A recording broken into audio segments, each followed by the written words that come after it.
Let me ask Uber now. Is it you, Attorney Eves? Yes, ma'am. Good morning, ma'am. Good morning.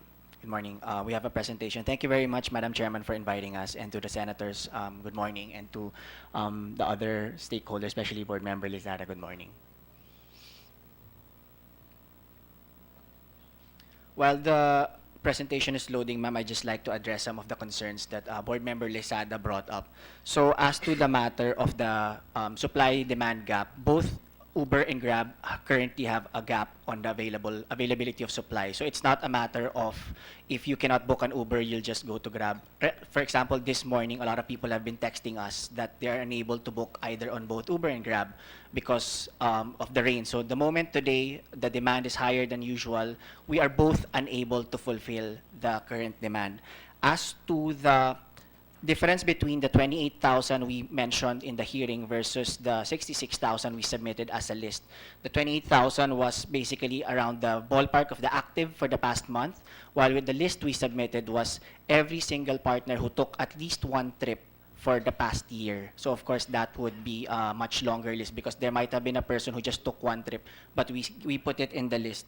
As to the 83 complaints that were noted as of 2015 to 2017, I think when you're doing millions of trips every week, both Uber and Grab, 83 complaints in 3 years is not very bad at all. And we are able to resolve the other thousands of issues that possibly arose. So for example, if it's a fair dispute, if it's arrogant anything, we're able to resolve it because both Uber and Grab have our support systems in place. And finally, the most important point is that regulation shapes reality. If the regulation says that cars must be up to 3 years only upon application, the reality will be you will have more brand new cars on the road versus older cars. In Malaysia, it's up to 7 years, so the average age is 3 years. If your regulation says that only professional drivers are allowed to drive on ride sharing, then you will have professional drivers driving on ride sharing. And that excludes people like me, people like Brian, or other people who with non-professional driver's licenses who also want to share their existing car. So I'll go to the presentation. Could you scroll a bit? So in the Philippines, over 1 million Uber riders regularly take Uber rides. So this is of course over a period of 1 month. So di naman po sila sabay-sabay. Active drivers at any given point in time during the high demand hours, we only have about 7,000 to 10,000, at the most 10,000 active drivers on the road. It is very much demand responsive in that over 60% of our drivers drive part-time. So these are people who drive when they are needed the most. As to solving traffic, more than 40% of Uber trips are now on pool. It's one of the highest all over the world. This means that instead of 3 individual cars, it's just one car. And that over 40% of our riders surveyed last year said that they have started using their private car less. And this is the goal of Uber. We are taking on private car usage.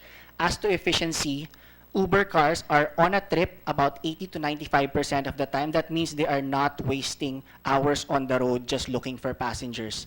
And currently, we're unable to supply rides to 20 to 30% of our hourly riders, which means, next slide, over the past few months, around 200,000 people weekly are unable to book a ride. These are people who try to open the app, book a ride, and sasabihin namin, sorry, no cars available.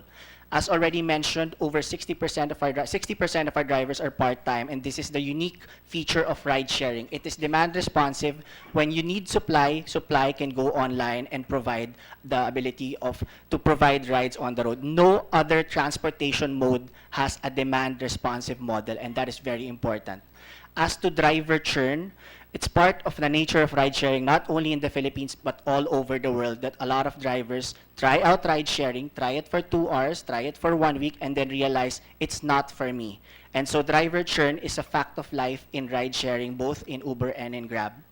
Our goal in Uber, again, is to replace traditional private car ownership. When you look at EDSA, the biggest cause of traffic is private cars. I was with MMDA for 3 years monitoring CCTVs, and every day the question has always been, how do we reduce private cars?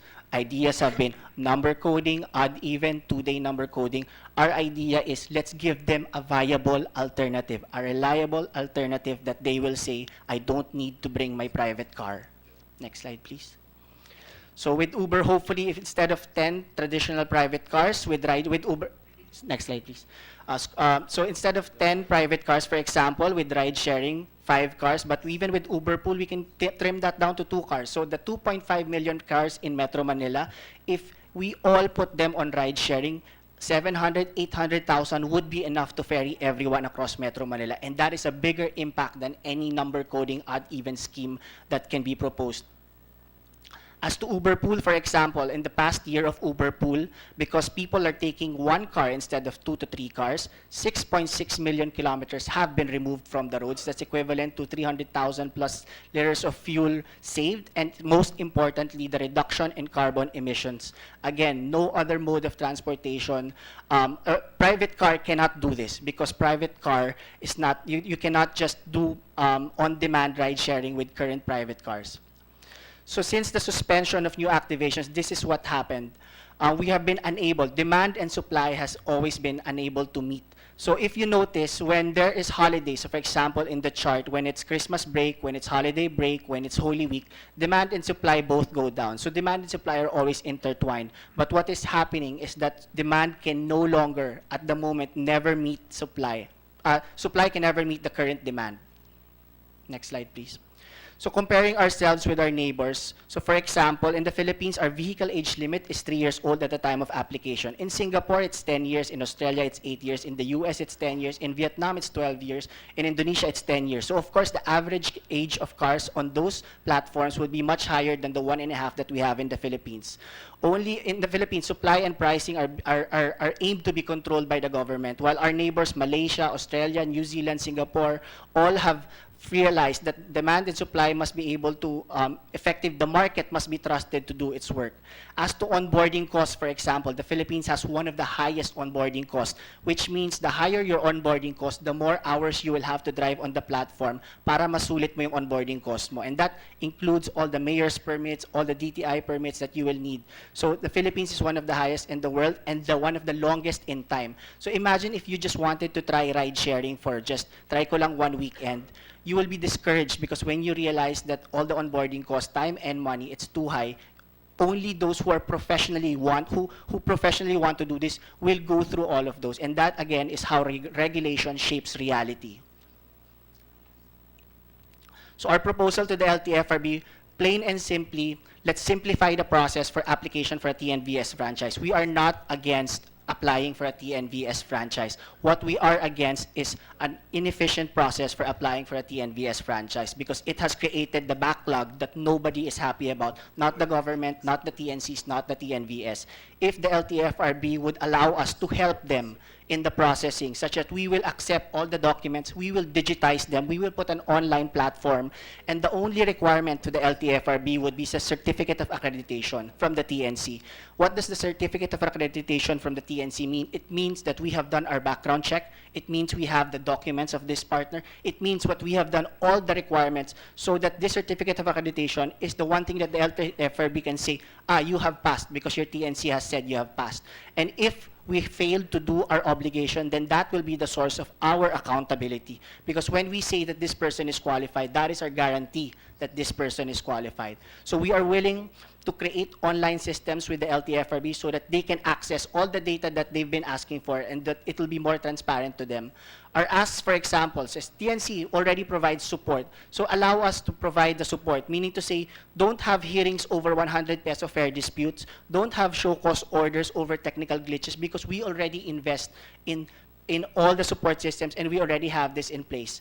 And then allow the TNC, mandate the TNC to have an additional layer of insurance coverage so it's not just the TNVS but also the TNC that can provide that layer of accountability. So with that, Madam Chairman, thank you. Thank you, Attorney Eves. To Uber and Grab, no? To do sa mga ano, anybody can answer, you hop. Anyway, the way I understand it, the business model is yun nga, ride sharing, no? You when you came into business, ganun talaga, driver owner driven, then using the apps. Just a simple question, do you agree that you need to get a franchise. Both, siguro Uber first and then Grab. Do you agree that you need to get a franchise? On the part of Uber, we agree that our TNVS partners would need to get a franchise. The TNC itself should not, because the TNC itself is not engaging in the actual transportation of a person. So our TNVS. Yes, Grab, please. Yes, Your position. yes, Mr. Chairman.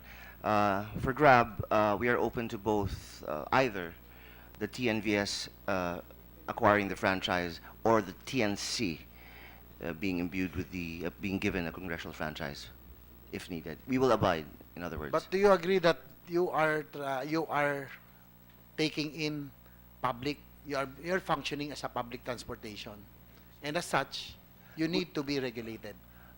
we Which are agree. you? We agree, Mr. Chairman, that we are open to regulation, of course, no.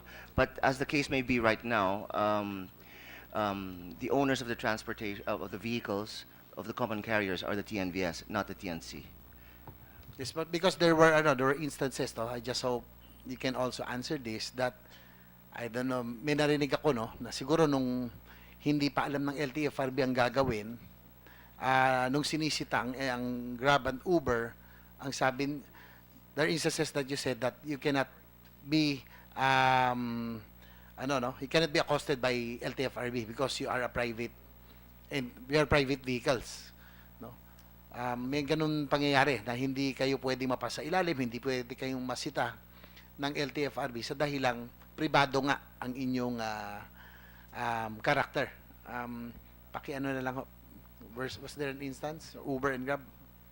On the part of Uber, we have always manifested to the government that we are not adverse to regulations. We are in almost every country we operate in, we are okay with regulations. But the only thing we are asking for is the right regulations, the right processes. We cannot impose 1900s regulations when the internet was not invented. There was no GPS, there was no smartphone, there was no concept of ride sharing. We cannot impose 1900s regulation on today's technological innovation. So the only thing we're asking for is the right regulations that look after the best interest of the riding public.